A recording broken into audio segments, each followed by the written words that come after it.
नमस्कार साथियों, कैसे आप सब लोग। उम्मीद करता हूं आप सब लोग अच्छे होंगे। तो स्वागत है आपका हमारे यूट्यूब चैनल की एक और वीडियो में।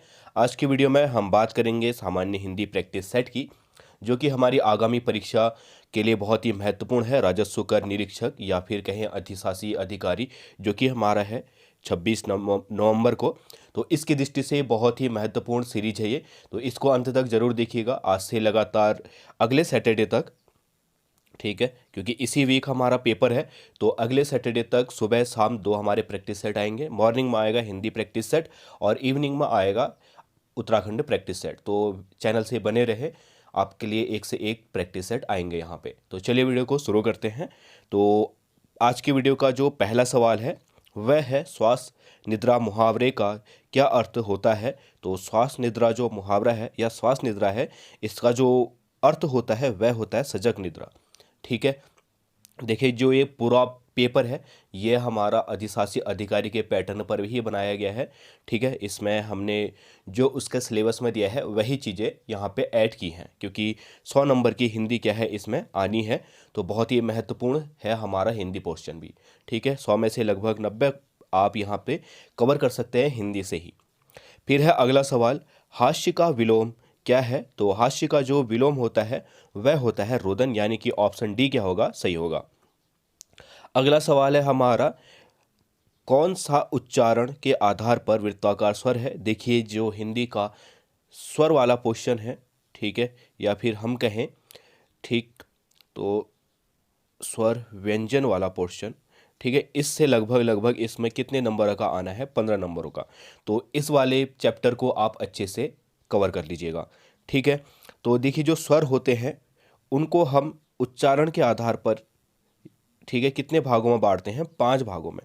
ठीक है, एक उसी में आता है हमारा ओष्ठ के आधार पर। ठीक है, ओष्ठ के आधार पर हमारे जो स्वर होते हैं वह दो प्रकार के होते हैं। पहला जो होता है हमारा वृत्ताकार, ठीक है, और दूसरा होता है अवृत्ताकार। ठीक है, अवृत्ताकार क्या होते हैं, वह स्वर जिनको बोलने में या जिनका उच्चारण करने में होठ हमारे क्या हो, वृत्ताकार का आकार ले। ठीक है, एक वृत्त का आकार ले, उसको कहते हैं हम वृत्ताकार स्वर। ठीक, वैसे अवृत्ताकार स्वर क्या होते हैं, जिनका उच्चारण करने पे हमारे होठ जो है वह अवृत्ता जो वृत्त है उसका आकार ना ले। ठीक, या गोल का आकार ना ले। जैसे मैं कहूँ वृत्ताकार स्वर में कौन से आ जाएंगे फिर हमारे, ऊ। जैसे हम ऊ का उच्चारण करते हैं तो हमारे होठ की जो स्थिति है वह कैसी हो जाती है, वृत्ताकार। ऊ, बड़ा ऊ, ओ और औ। ठीक है, इन 4 स्वरों का उच्चारण करने पे हमारा जो होठ है उसकी स्थिति कैसी हो रही है, वृत्त हो रही है। वृत्त के समान वह क्या हो जा रहा है, बन जा रहा है। ठीक है, तो ये क्या हो जाएंगे, हमारे वृत्ताकार स्वर हो जाएंगे। यानी कि इसमें ऑप्शन डी क्या होगा, सही होगा। ठीक है, फिर अन्य बचे हुए जो स्वर होंगे वह क्या होंगे, हमारे अवृत्ताकार। जैसे अ का उच्चारण करें तो अ में हमारा होठ वृत्त नहीं बना रहे हैं। ठीक है, अ हो गया, आ हो गया, ई हो गया, बड़ी ई हो गया, री, ए, आई। ठीक है, यानी कि 4 ऐसे स्वर के हैं वृत्ताकार और बचे हुए 7 स्वर के हैं हमारे अवृत्ताकार हैं। है अगला सवाल, मिश्र वाक्य में प्रधान वाक्य से भिन्नता प्रकट करने वाला चिन्ह कौन सा है।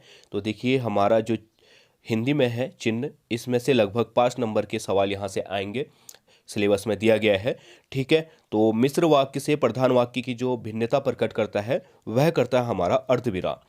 अब अर्धविराम क्या होता है, जहां पे अल्प विराम से क्या हो, अधिक समय लगे, अल्प से अधिक हो, और पूर्ण से कम ठहराव की स्थिति हो, पूर्ण से कम ठहराव की स्थिति हो, उसमें हम उसको क्या कहते हैं, हम अर्धविराम कहते हैं। ठीक है, अर्धविराम का चिन्ह कैसा होता है, इस तरीके से होता है। ठीक है, और ये जो होता है मिश्र वाक्य में प्रधान वाक्य से क्या करता है, भिन्नता प्रकट करता है। ऑप्शन सी क्या है इसका, हमारा सही है। ठीक, अब इसी में हम और चीज़ देखें तो अल्प विराम क्या होता है, जहाँ पे हमें क्या हो, थोड़े से ठहराव की ज़रूरत हो, ठीक है, अल्प विराम क्या होगा? थोड़ा ठहराव चाहिए हमें जिस वाक्य में, या फिर क्या हो, किसी पद को हमने विशेष बल देना है, तब क्या होता है, अल्प विराम का प्रयोग क्या होता है। ठीक है, जैसे मैं कहूं सीता, अल्प विराम, राम और लक्ष्मण। ठीक है, राम और लक्ष्मण वनवास गए। ठीक है, यहाँ पे थोड़े से ठहराव के लिए हमने क्या किसका उपयोग किया, अल्प विराम का। और राम और लक्ष्मण शब्द में एक विशेष बल भी किसकी वजह से गया, हमारे अल्प विराम की वजह से, या फिर सीता शब्द में भी इसकी वजह से बल पड़ा। तो किसी विशेष पद पर बल देने के लिए, अधिक बल देने के लिए, या फिर थोड़े से ठहराव के लिए हमारा किसका उपयोग होता है, अल्प विराम का होता है। ठीक है, पूर्ण विराम का, जहाँ पे हमने वाक्य को पूरा खत्म करना होता है, इस तरीके से इसका चिन्ह होता है।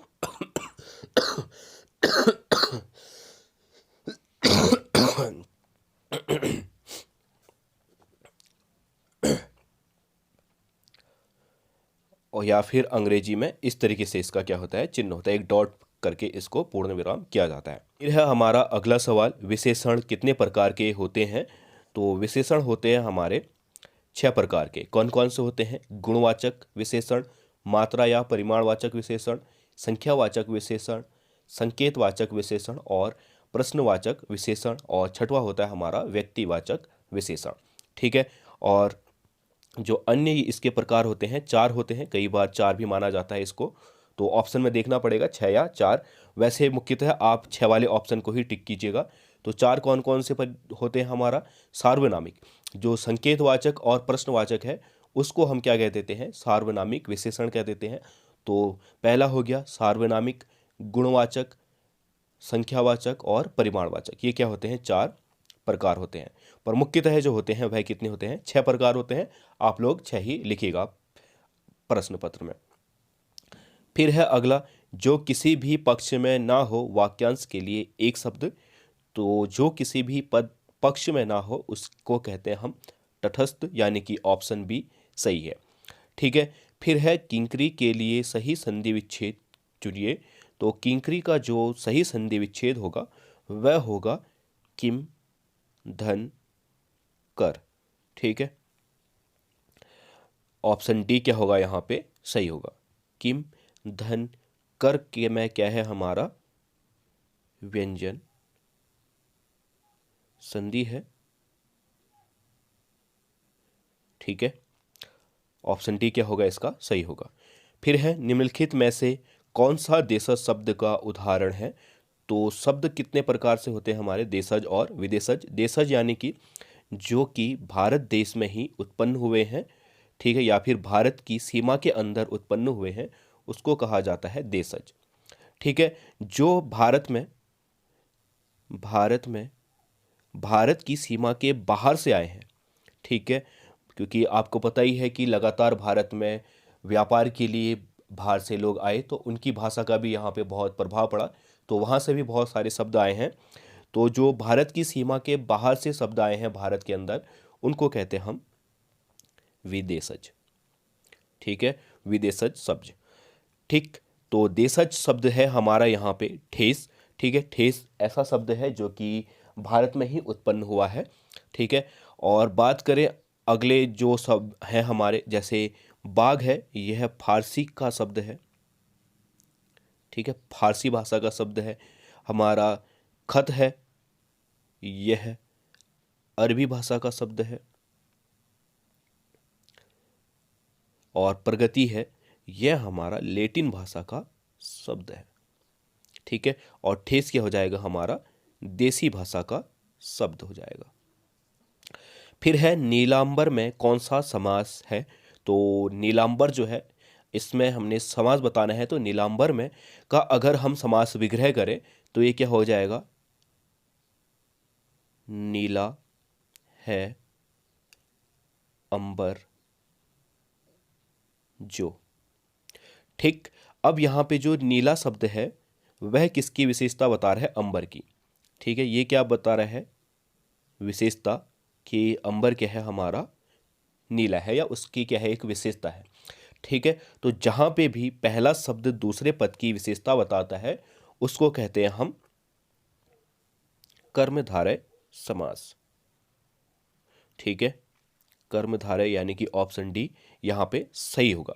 जैसे हमारा द्वंद्व समास है, द्वंद्व समास में पहला और दूसरा पद क्या होते हैं, प्रधान होते हैं, यानी कि यहाँ पे टकराव की स्थिति आती है तो उसको क्या कहते हैं, हम द्वंद्व समास कहते हैं। बहुब्रीहि समास क्या होता है, बहुब्रीहि समास वह समास होता है जो क्या करे, एक तीसरा ही अर्थ निकाले। जैसे मैं कहूँ दशानन, ठीक है, अब दशानन का अर्थ हम 10 सर वाला ना लेके इसको क्या लेते हैं, रावण लेते हैं, तो ऐसी स्थिति को क्या कहते हैं, हम बहुब्रीहि समास कहते हैं। तत्पुरुष समास क्या होते हैं, इसमें क्या होगा, पहला पद प्रधान होता है और दूसरा पद गौड़ होता है, और इसको तोड़ने पर इसमें क्या निकलते हैं, हमारे कारक चिन्ह निकलते हैं।